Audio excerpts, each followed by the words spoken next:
세 사람의 사진을 나란히 실었습니다. 황교안 미래통합당 대표, 또 홍준표 전 한국당 대표, 김태호 전 경남지사의 사진인데요. 세 사람의 얼굴 표정에서 여러분들은 어떤 메시지를 읽고 계신지 모르겠습니다. 저희가 관련 영상도 준비했습니다.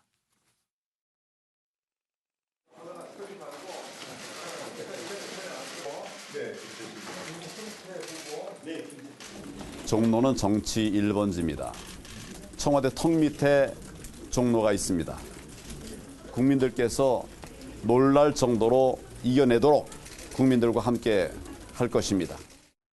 만약 컷오프를 두 번 당하면 정계 은퇴나 무소속 출마 중에 선택을 할 수밖에 없겠죠. 험지 출마를 안 하면은 당을 위하지 않는 것이고, 또 출마를 하면은 또 다르게 생각하는 이 이분법의 논리도 적용돼서는 안 된다는 생각을 갖고 있습니다.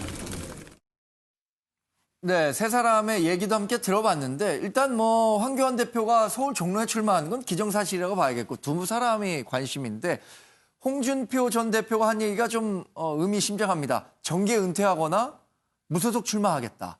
김건욱 교수는 어떻게 예상하십니까? 그렇죠. 아마 공관위에서 홍준표 전 대표에게는 서울로 좀 오면 어떻겠느냐, 뭐 그런 얘기를 했을 가능성이 매우 높죠. 그런데 지금 계속해서 PK 지역을 얘기를 하고 있잖아요. 네. 최근에는 이제 양산에 가서 김두관 의원하고 한번 붙어보겠다. 그래서 네네. PK를 책임져 보겠다 얘기를 하는데도 불구하고 공관위가 그렇게 얘기하는 것은 어떻게 보면 공천을 안 주겠다라는 것으로 홍 전 대표는 받아들일 수도 있을 것 같아요. 네. 그러다 보니까 이제 가장 극단적인 표현이죠. 무소속으로 나가든가 정계 은퇴를 하겠다. 그런데 이렇게 되면은 사실은 자유한국당 미래통합당이죠. 미래통합당 상당히 부담이 됩니다. 네. 왜냐하면 최근에 이제 뭐 새보수당이라든가 전진당과 통합을 했는데 막상 또 내부에서는 또 이탈자가 나오고 분열이 발생하면 네. 통합의 효과는 그만큼 줄어드는 거가 될 수밖에 없기 때문에 아마 홍준표 대표나 김태호 전 지사와의 어떤 타협점을 만들지 않을까 결국에 가서는. 예. 그런데 이제 이 부분이 또 연동이 돼 있는 것이 TK 지역의 기존의 의원들을 얼마나 물갈이하느냐. 그것과 또 연동이 돼 있기 때문에 네. 아마 공관위가 상당한 고심을 하긴 할 것 같아요. 그런데 문제는 TK 지역은 공천 곧 당선의 가능성이 매우 높은 지역이기 때문에 그렇죠. 그분들이 저항의 어떤 한계가 그렇게 높지는 않습니다. 그러니까 뭐 무소속으로 나와서 붙는다고 해도 미래통합당의 어떤 브랜드가 워낙 강하게 작동을 네. 하기 때문에 그렇게 반발이 쉽지는 않다. 그래서 50% 가까이는 이제 가긴 하겠지만 네. 그 과정은 이 두 분의 어떤 역할과 좀 연동이 돼 있지 않나 이렇게 생각을 합니다. 네. 공천 면접을 본 황교안 미래통합당 대표는 국민들이 놀랄 정도로 깜짝 승리를 이룰 것이다라고 답변을 했다고 합니다. 그런데 지금 그 현 상황에서 나와 있는 정당별 지지율을 보면 가장 최근 조사 기사 말미에 언급을 했습니다만 민주당이 41%고 미래통합당이 32.7%라는 기사가 실렸습니다. 그런데 황교안 대표가 말한 국민들 놀랄 정도로 승리하겠다라는 발언은 그럼 어떤 자신감에서 나왔다고 보십니까? 이종근 평론가님. 황 대표 입장에서는 뒤늦게 뛰어들었죠. 네. 이미 상당히 많은 압박도 있었고 또 예. 이제 다른 지역으로 갈 것 같은 그런 분위기도 있었습니다. 그런데 어찌됐든 이제 이 종로 지역구에 뛰어들었고 예. 또 많은 사람들이 또 우려를 합니다. 지금 종로 지역구에서 이낙연 총리가 먼저 시작이 됐으므로 예. 상당히 지금 쫓아가는데 힘들지 않겠느냐. 그렇다면 나중에 부담이 되지 않겠느냐. 예. 이런 모든 것들을 사실 황 대표로서는 하나의 어떤 선언적 의미? 나는 이기고 아주 큰 차이로 이길 것이다. 그건 이 종로 지역구에서의 어떤 승리를 의미하는 게 아니라 거기만의 승리를 의미하는 게 아니라 네. 사실 전국적인 어떤 선거에서의 네. 사실 상징적인 부분이라고 자기도 알고 있거든요. 그러니까 종로에서 자기가 승리하는 것이 곧 전국적인 어떤 바람을 일으키는 것이다. 그렇기 때문에 지금 내가 큰 차이로 이긴다는 건 곧 지금 미래통합당이 네. 과반수 육박하는 그런 완벽한 승리를 이룰 것이다라는 같은 의미로서 선언적 의미, 그러니까 장수로서 장수가 이제 칼을 빼들고 그 자기 진영한테 처음으로 이야기하는 그런 의미로 받아들이시면 될 것 같습니다. 네. 관련해서 그런데 심재철 미래통합당 원내대표가 어제 라디오에 출연해서 미래통합당이 일당이 되면 문재인 대통령에 대한 탄핵을 추진하겠다라고 밝혀서 논란이 됐습니다. 영상 한번 살펴보시고 이야기 이어가겠습니다. 이번 국회의원 선거를 통해서 저희들이 제1당이 되거나 숫자가 많아지게 되면은 탄핵을 추진할 수 있게 될 것입니다. 그리고 그 과정에서 역시 청와대가 몸통이라는 게 드러나면은 저희들은 탄핵을 추진하겠다라는 것입니다. 심재철 대표가 2번에 걸쳐서 탄핵 운운하는 것은 정말 염치 없는 짓이라고 생각합니다. 정치에도 금도라는 게 있습니다. 넘어서는 안 될 선이 있는데 심재철 대표는 지금 2번이나 그 선을 넘어서고 있습니다. 심각한 문제라고 생각되고요. 16년 전 노무현을 대통령으로 인정할 수 없다며 탄핵을 도모한 이들의 후예들은 다시금 그 역사를 반복하려 하고 있습니다. 네, 최근에 사실 미래통합당 보수 통합하고 중도 세력까지 포함하겠다라고 하면서 분위기가 조금 좋아지는 거를 느낄 수 있었던 것 같은데 심재철 원내대표의 이 발언은 글쎄요, 박지원 평론가는 어떤 평가를 내리시는지 궁금합니다. 민주당이 그동안에 오만하다라는 얘기를 많이 들었어요. 그런데 이쯤 되면은 미래통합당도 오만하다 이렇게 얘기가 나올 수밖에 없을 것 같아요. 물론 전제 조건을 많이 깔았습니다. 그러니까 이제 울산의 이제 선거 관여 이런 게 밝혀진다면 이라는 전제를 깔았지만 탄핵이라는 얘기를 굉장히 쉽게 지금 얘기를 꺼내고 있는 것 같아요. 당시 우리가 탄핵이 몇 번 있었죠. 그렇지만 실제 탄핵은 지난 이제 박근혜 탄핵밖에 없었는데 국민의 80% 이상이 탄핵을 찬성하고 있는 그런 상황과 지금 상황을 비교할 수는 없을 것 같습니다. 그런 점에서 좀 뭐라 그럴까요? 에드벌론을 좀 띄웠다. 간복이다. 좀 반문 정서를 갖다가 자극하기 위한 치고 빠지기식의 어떤 그런 언급이 아니겠느냐인데 문제는 민주당의 반발도 마찬가지라는 거예요. 뻔히 알면서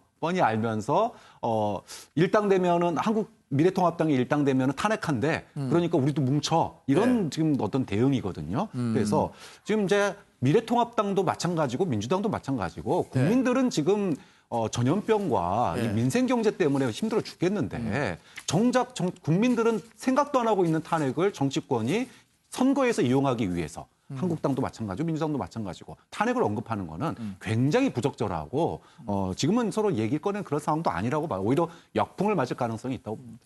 정치적 혼란, 탄핵 과정이라는 게 상당한 정치적 혼란을 동반할 수밖에 없는데 지금 현재 문재인 대통령에 대한 국정 지지도가 40%대 중반 정도를 유지하고 있는 상태에서 그리고 또 아무리 이 미래통합당의 최근 분위기가 좋다고 하더라도 조금 오버한 발언 아니었느냐라는 평가가 자유한국당 내에서도 나오진 않습니까?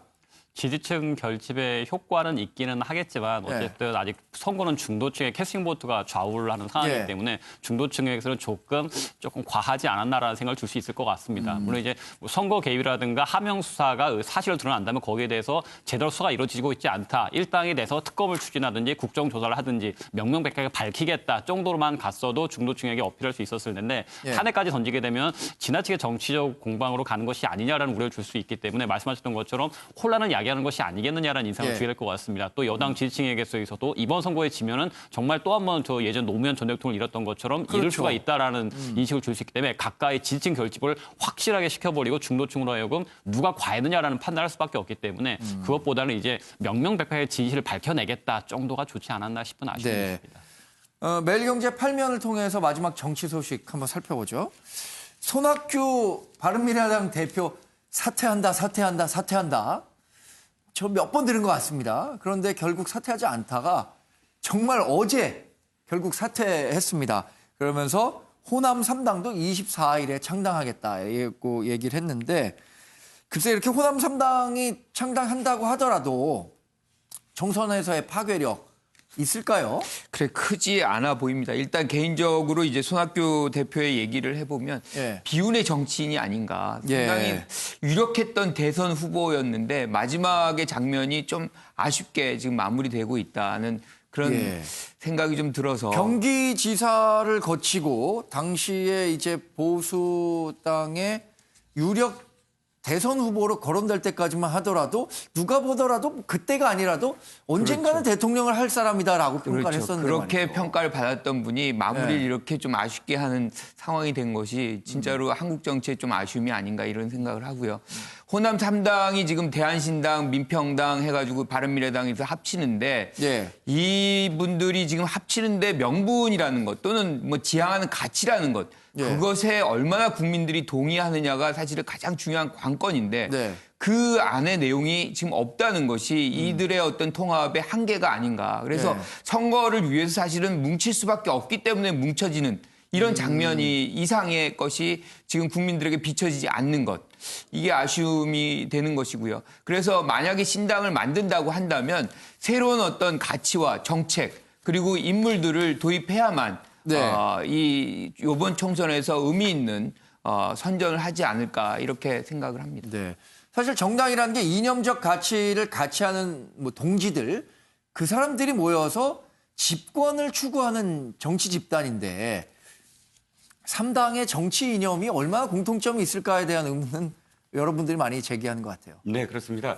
안타깝게도 아직도 지역을 기반으로 네. 한 정당이 존재해야 되느냐. 이건 좀 다시 한번 생각해 볼 문제가 아닌가 싶습니다. 13대부터 20대 총선까지를 지켜보면 호남을 지역으로 한 기반의 그런 정당이 있었던 때가 3번이고 네. 없었던 때가 4번입니다. 근데 네. 그 3번 차라리 없었을 때보다 있었을 때가 사실은 보수당이 훨씬 더 많이 가져갔어요. 이 전체적인 이 포션을. 네. 그래서 이 3당이 과연 민주당과 어떻게 다른지 네. 또는 정의당과 어떻게 다른지 국민들은 아직도 알 수가 없어요. 그런데 3당 모두 다 하나의 공통점은 호남을 기반으로 한다. 네. 뭐 그거밖에 없는데 현재 지지율도 사실은 민주당이 그렇죠. 호남과 관련해서 지지율이 훨씬 높잖아요. 네. 그래서 4년 전과는 또 다르다. 4년 전에는 국민의당이라는 이름으로 민주당 내에서 이게 이탈하면서 생겨난 그런 예.